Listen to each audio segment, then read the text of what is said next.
This is mind sweeping in the Solace garden. I'm just finishing up.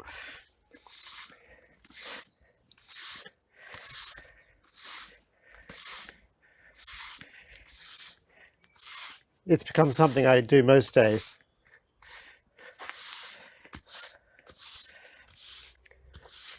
Especially since through the season of summer, the lime tree that is above me here drops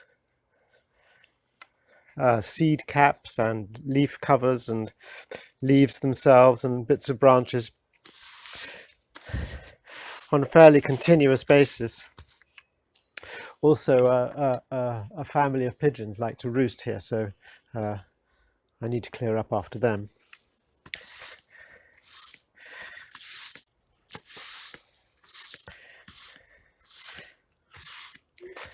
And sweeping, brooming and sweeping, is very much in the tradition of meditative practice and in communities where people gather to meditate, so hermitages, monasteries and so forth.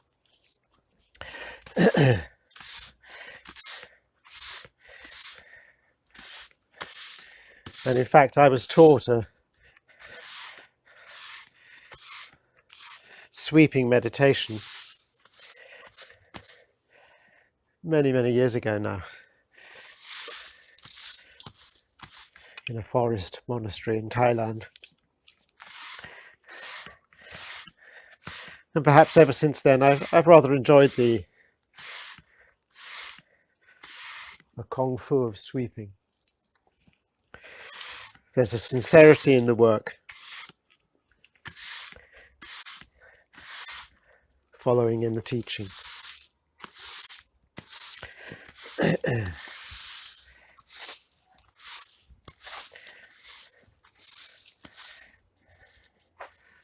So since preparing the meditation seat, which is here for my summer outdoor just sitting practice, we've been through nearly 6 months. And the season in the garden, spring into summer, and now the wane of summer, this is the end of August.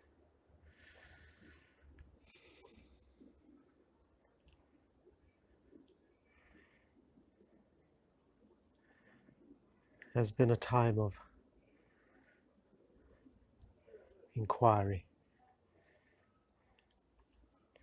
a time of meditation, in fact. So this is the fourth of the films on meditation guidance.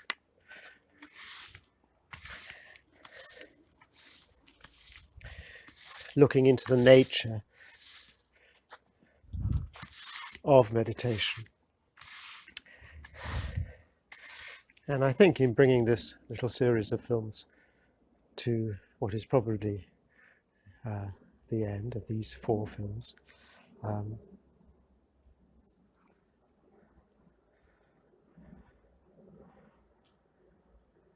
I think the question that comes to mind now is, why meditate?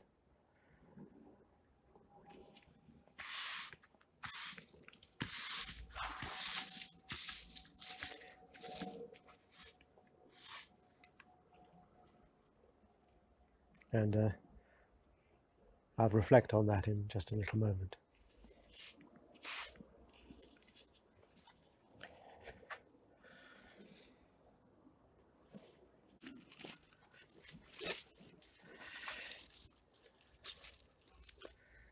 And I think I'd like to say also that just as the Solace garden has changed over the period of spring into summer, so too has the nature of solace itself.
Why meditate?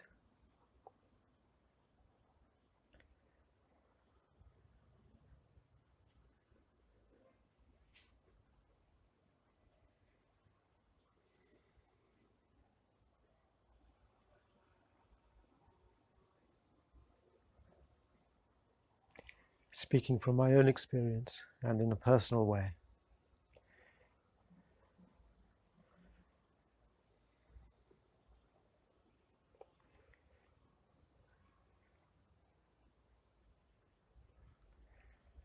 it is because it uses my mind differently.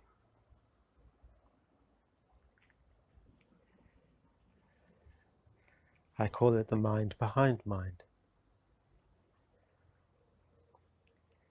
It is not problem solving.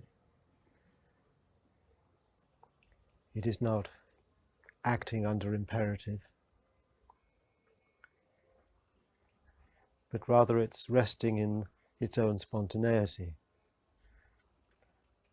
So that it's not that we don't think in meditation. It is that thought falls away from us.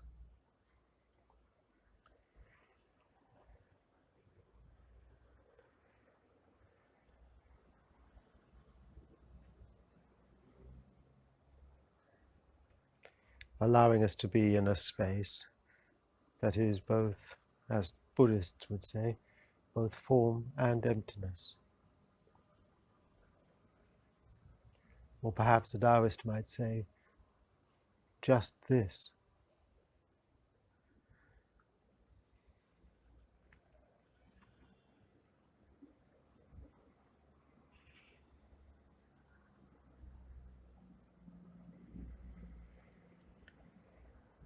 So in meditation, we are aware of one of the great privileges of human being, which is reason.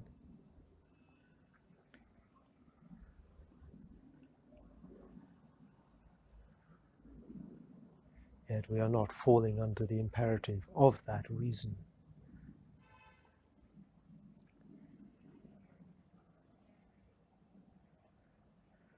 But perhaps experiencing things, this, as it is.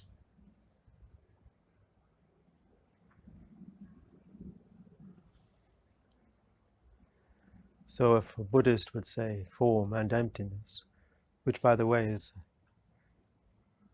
a deep part of Tai Chi practice in itself, forms, becoming empty, becoming form, becoming emptiness.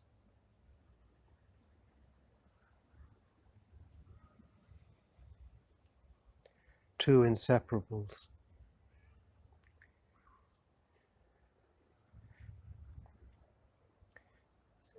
The Taoist Wu, or this, brings those two inseparables even closer together into a oneness.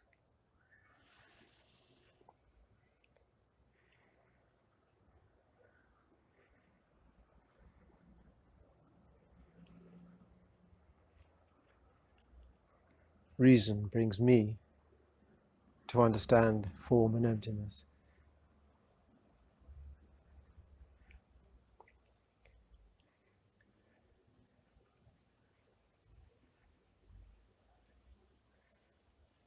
Rather differently, I could say, although it is in fact in truth the same. My experience of form and emptiness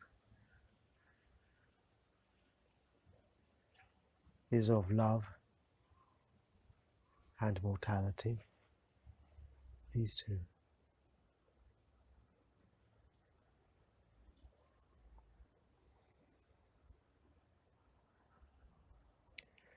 And meditation allows me the faith to experience love and mortality, form and emptiness, just this.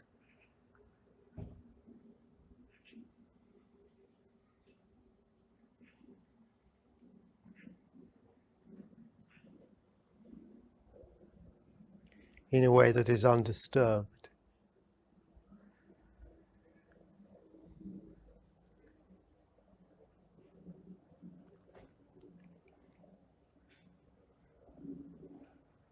In a way that is kept within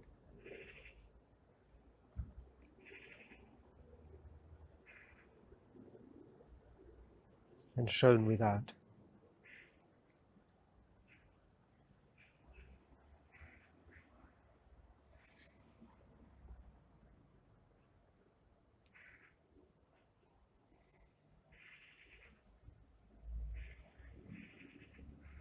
It's the matter of this.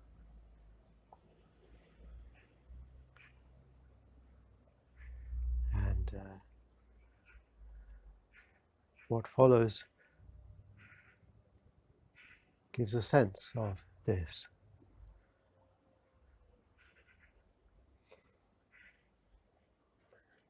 I wonder how it will taste to you.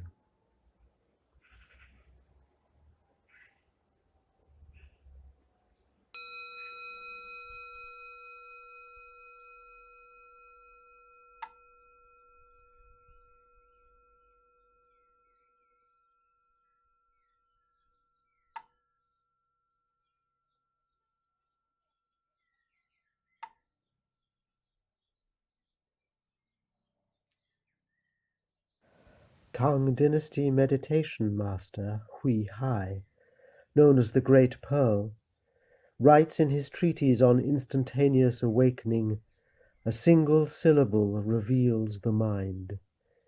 He is pointing directly at Wu, at this, that which is clear bright, that is empty, that is shadow dim, that is also brim full. Reason enough to cease the constant movement of thought, or at the least to give us pause, to open up gaps between thoughts. Indeed, upon reflection, we will realize that this is something we do naturally anyway. It is just that we are mostly unaware of it. When the flow and follow of our thoughts opens gaps, meditation is what pours in, into the interpart spaces between our thoughts and sometimes too within and between ourselves. Look in. The gaps will widen, increase, linger, having a feeling as of immense space. In this sense, we could say that meditation is space.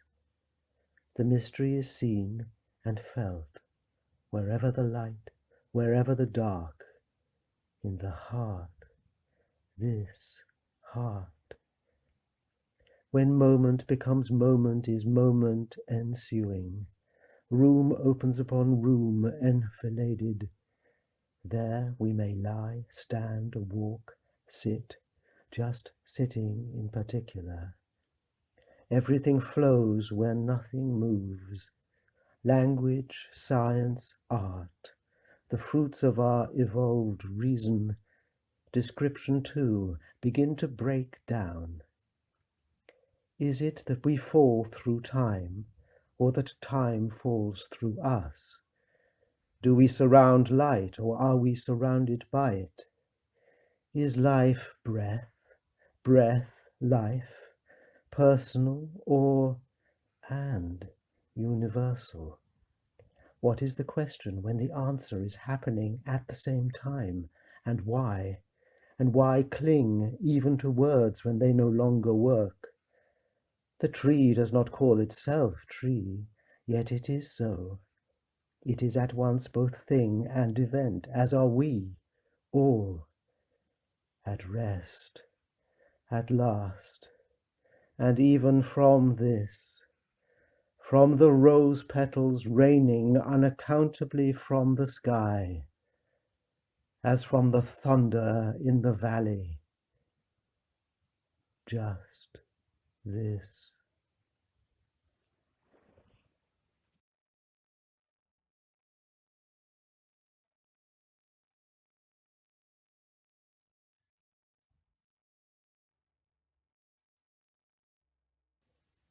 Just this.